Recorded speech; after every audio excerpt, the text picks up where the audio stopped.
in the lovely weather and enjoying a nice sangria or a nice cool cider, sitting out in the garden, enjoying your time, enjoying the World Cup. I can't believe I'm going to say this, but England looks shit. But not that I've been watching too much of the World Cup, to be honest. I find it very mundane watching international football. And most of all, I can't stand watching it because I just look at our players getting injured. So yeah, I won't be watching that anytime soon. Reason for my thing today is that I'm bringing together a video live stream here, and what I want to do is talk about what is actually going on at Tottenham now.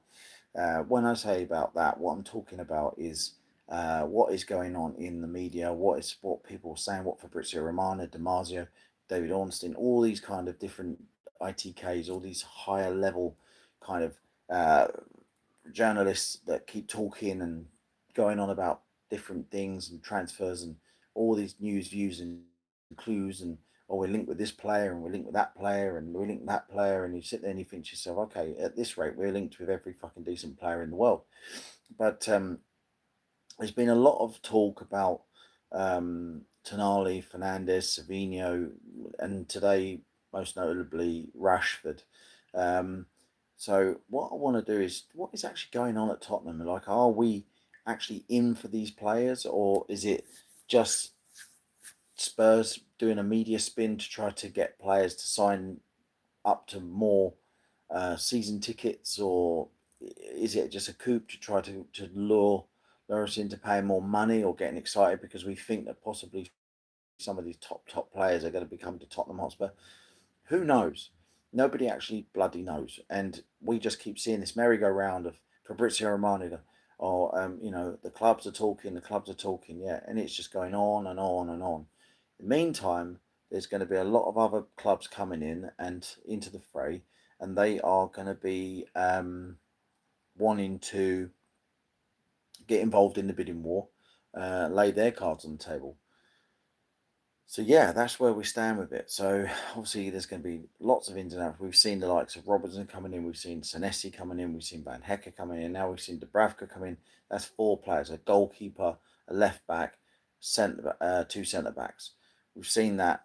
That's done. That's been delivered. Now we're linked with the likes of Tonali. We're linked with Fernandes from West Ham. We're also linked with Marcus Rashford.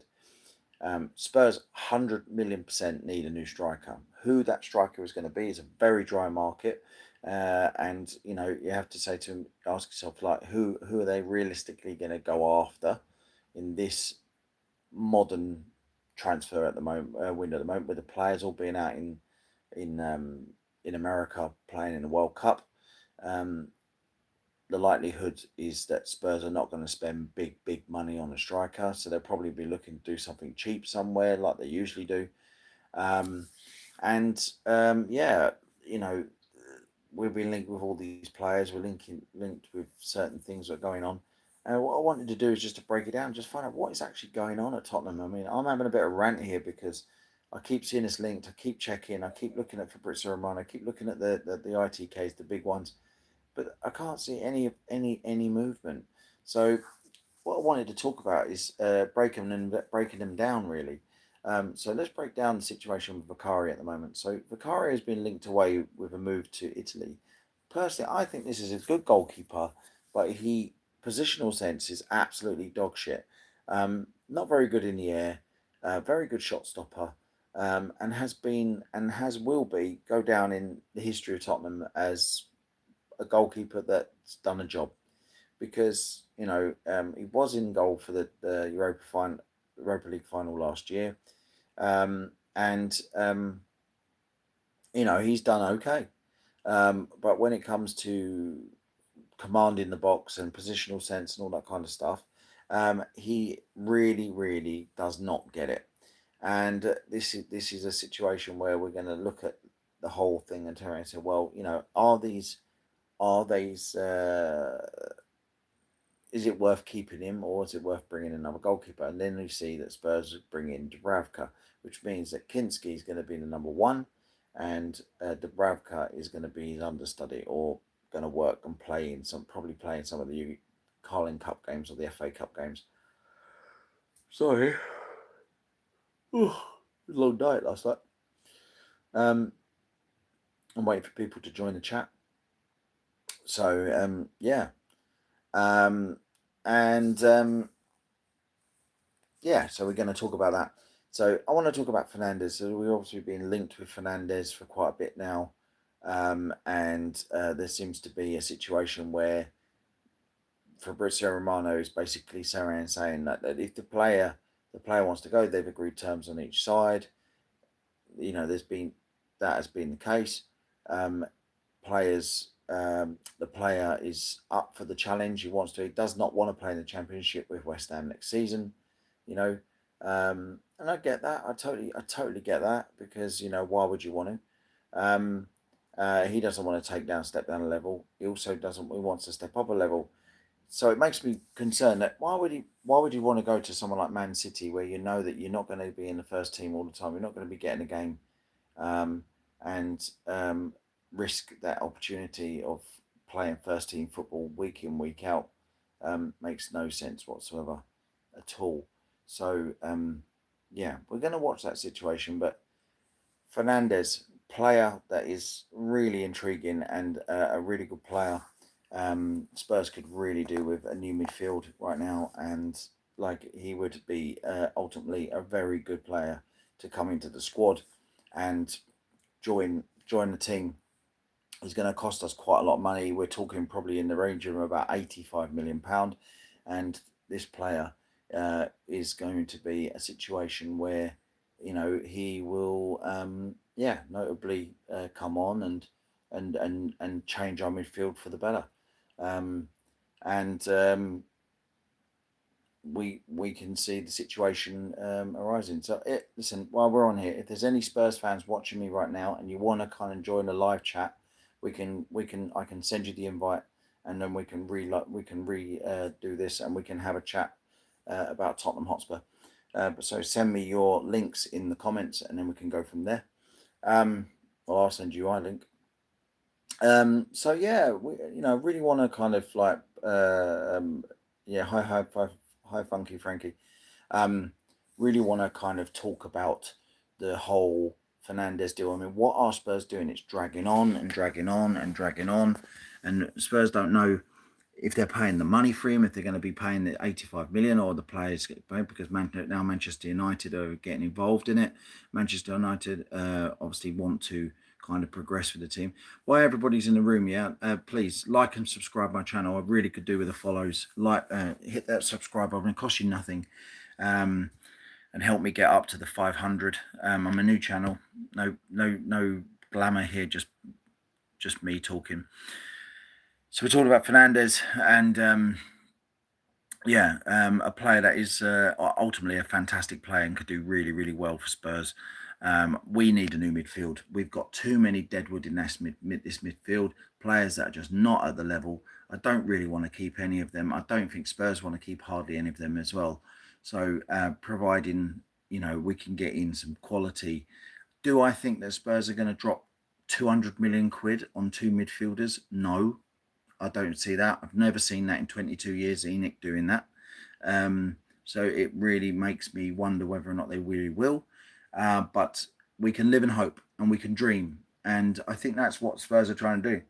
It seems like they're spinning this narrative that and this thing that if we put big names out in the press, the fans will ultimately watch that situation, and then they will renew their season tickets for next year or whatever. I don't know, but all I'm saying now, this situation with Fernandes and Tonali is dragging on and dragging on.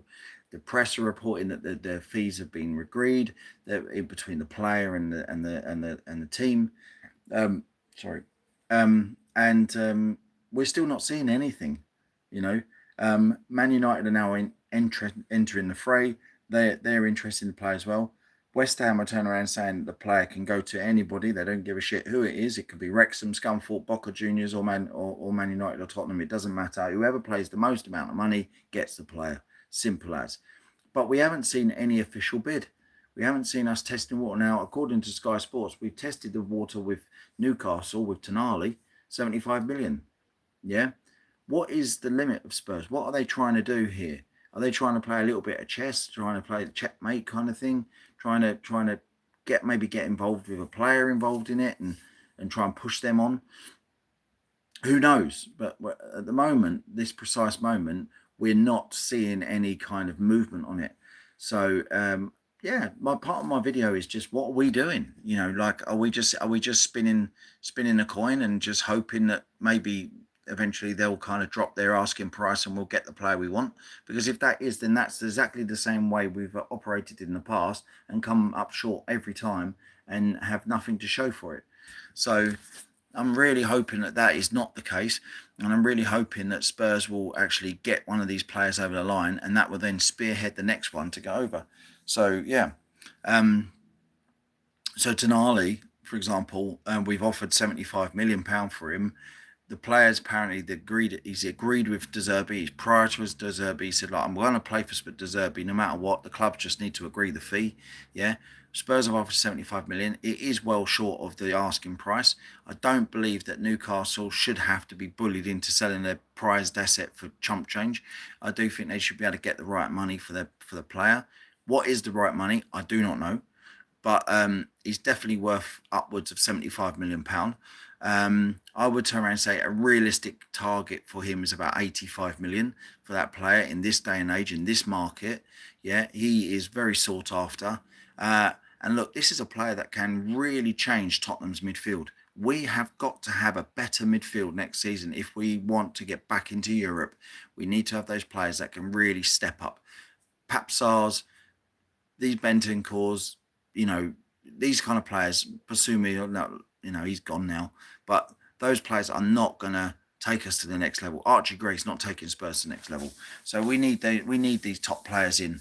And Hyatt Yaluda Miller. How you doing? You all right? We need these players in, and we need the players fast, because otherwise we're going to get the march stolen on us from Man United. They're going to come in, they're going to buy the players, and then we're going to be stuck here, and then we're going to be scrambling, trying to make lastminute.com signings, trying panic buys, trying to get it over the line, which is just going to be the same shit that we see season after season after season. This is a coach that's really going to do well at Tottenham if he gets backed, and you've got to back him, and you've got to get the players that you're after, your targets. If they're your primary targets, you've got to get them. Let's have a look at the chat quickly. Famous 12 a.m. What is going on with Bergvall? Well, so with Bergvall, obviously, apparently the player is asked to leave. I get it. He's not going to be playing. He fits in the number 8, number 10 role. We've got Xavi Simons there. We've got Kulusevski going to come back. We've got Maddison there. Yeah, there's a lot of competition there. And I don't think he fits in De Zerbi's plans. So the player is obviously going to move on. He's asked for a move. He's expressed his desires to the club to move on. And no doubt he will. What I would turn around and say is, though, one of the teams that are interested in Lucas Bergvall is Nottingham Forest. Ironically, last season, as we know, Spurs went in for Morgan Gibbs-White. The chairman fucked us about. We activated the release clause. The player didn't sign. Yeah, he wanted to come, and then the chairman blocked it. I don't know how that works, actually, to be honest, because when you activate a release clause on a player, yeah, technically you're able to talk to that player. But there was some confusion about them being tapped up and people knowing, agents turn around saying, well, look, this is the release clause, go and sign him, basically. But Marinakis did that to Tottenham. He made us suffer. He threatened us with the courts and all that kind of stuff. Now he wants Lucas Bergvall. And as we know, Nottingham Forest have just got £116 million in their bank because of Elliot Anderson going to Man City. What I would turn around and say now is it's time for Spurs to stand up and turn around and say, well, if you want Bergvall, this is our price. This is our conditions. Yeah. And go out and try and sell him for 50 odd million, because he's a young, talented player. I'm not saying he's a bad player, but, you know, is he going to start in this Tottenham team? Is he better than what we've got already? And also, if we sign Tonali or Fernandes or both, Is he better than them? No, he's not. He's not. He's not better than those players. So they're better than him. So I totally get it, him going out. So what I would turn around and say is Spurs need to get every penny for that player, everything they can to try to make it work for Spurs. It's only interesting in Spurs. Every other chairman will do exactly the same to us. If we're selling a player, get top dollar. Pap Sarr, he's been linked away. Yeah, I would be putting 25 to 30 million pound on that player, double your money, get him out the door, and then reinvest that money back into the squad so you can go after the likes of Savinho or Tonali, and you've got that extra cash boost. But what we do know as well is that the Lewises have now injected another 100 million. So they injected 100 million last time, a few months ago, and now they put another time. It's 200 million plus any player sales, plus normal money that's coming in, normal spends, normal revenues. Spurs could be spending some serious dollar this summer, but they need to spend it in the right way. And if they go out and they can buy a Tonali and a Fernandes for, say, 160, 170 million pounds, that sounds like a lot of fucking money. But two players that make a massive difference to the Tottenham team and will revolutionise our midfield. Absolutely. But it means nothing if we don't get a striker up front, someone who can finish their dinner. Because the players that we've got in the squad, Solanke and Richarlison, don't know how to score a goal. Yeah, Richarlison's better, he knows where to go, but Solanke can't hit a barn door. So we need a serious solution to that situation, big time. So yeah, I did read today on the reports that Will Lancashire is going to be promoted to the first team squad under De Zerbi, a bit like Evan Ferguson was done at Brighton. He is going to be involved in the first team squad. I think that's a great idea. I think he had a really good loan last year at Oxford, done really well. I think he scored 12 goals. He's a handful. He's a big lad. He's strong. He's powerful. I do think that there is a chance that this boy could go on and become another top Premier League striker, a bit like Harry Kane did. Yeah, I don't know whether he'll get to those heights, but we'll see. Sorry. Oh, beg your pardon. Sorry. So let's see. So yeah, with Bergwell, as I said, like in the chat, this player wants out because he's not going to be playing, and I don't think Spurs will miss him. Potentially, they won't miss him because they've got better players. He's no better. I mean, if you think about Bergwall, when every time he's played, has he really influenced the game? Has he really been doing the last 2 years? What has he shown that he is already pushing the levels? I haven't seen it. No, maybe I'm blind, but I haven't seen it. So I would turn around and say it doesn't really matter about Bergwall. All I would turn around and say with Bergwall is that if Spurs are going to sell him, they need to go out and get top dollar for him. And whatever club comes into him, take him to the cleaners, get as much money as you can, so you can reinvest that money back into the squad. They only paid £7 million for Bergwall, something like that. If they can sell him for 50, that's crazy good. Same with Archie Gray. Is he going to make it? We don't know. But at this precise moment, I would turn around and say it's better to cash in or send him out on loan, so he gets more experience, maybe becomes more valuable, and then they can sell him later on. But at the moment, I don't see him coming on and becoming a top Premier League player, let alone a number 6 or a captain. Because there's all these rumours about him saying, he's captain material. I don't see it at the moment. But I might be wrong. And down the line, things might change. You know what I mean? Sometimes players need to go away, play regular minutes, get a game, and then come back and then bring back to the table. Yeah. So Luka Vuskovic, that's gone quiet at the moment. Brighton obviously had the third bids knocked back by Tottenham. I do believe that they will come back in, but I don't think they will be paying the money what Spurs want. And again, famous 12 a.m. Bergwall is a baller. I wish we could get him as a Toffee fan. Bergwall is not a baller. He's if you're an Everton fan, you need to watch more Tottenham games because he's okay. The ceiling is very high. Is he going to get to the ceiling? Probably, maybe not. But what I would turn around and say to in all the games that he's played for Spurs, and it's about 70 odd games over the last 2 seasons, he hasn't influenced the game once. You know what I mean? So I would turn around and say, don't just you're looking at the player, the potential. That's what Spurs do. They buy players on potential. Right now, you need players that are going to actually win, players that are going to actually turn up week in, week out. Lucas Bergwall, for me, is a talented player, but if Everton want to buy him, I would sell him to Everton for a stupid amount of money, and then in 2 seasons' time, you'll be sitting there and say, "We just thrown £50 million down the drain." Honestly, because he's not going to go on and become a top level player. Yeah, not at the moment anyway. So he's 19, 20 years old as well. Like players peak, he's not peaking. You know what I mean? He hasn't stepped up. He doesn't look any better this season than he did last year.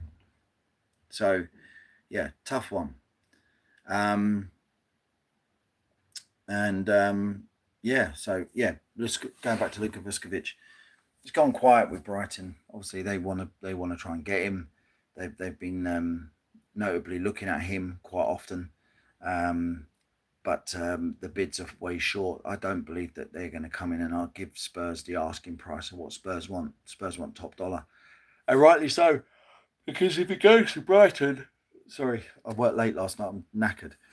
If he goes to Brighton for say 35, 40 million pound in 2 seasons' time, they're going to sell him for 120 to Real Madrid or something like that. I'd be more inclined to say to him, "We're not selling you. You sign a new contract. You go to Brighton, yeah, but you spend the whole season there." And then I would put into it a contract, a thing with an option to buy, and just put a silly amount on it, like 85 million or something like that, or 100 million buy clause on the player. There is if you want to buy him, this is how much it's going to cost you. You know what I mean? Because why should we sell our best assets? That's what Man City do. They loan the players out and they sell them on for top dollar, and that's how they've been able to work around the PSR. That's how they do these things. So yeah, just a quick transfer update, and I might go live again later on. But I would like to kind of go live and have a stream chat with somebody, another Spurs fan. That'd be quite cool. So yeah. Anyways, take care. Enjoy the heat. I hope it's not too hot wherever you are. Here in Kent, in the UK, it's absolutely roasting. So have a good one. Take care. Stay safe. Come on, you Spurs.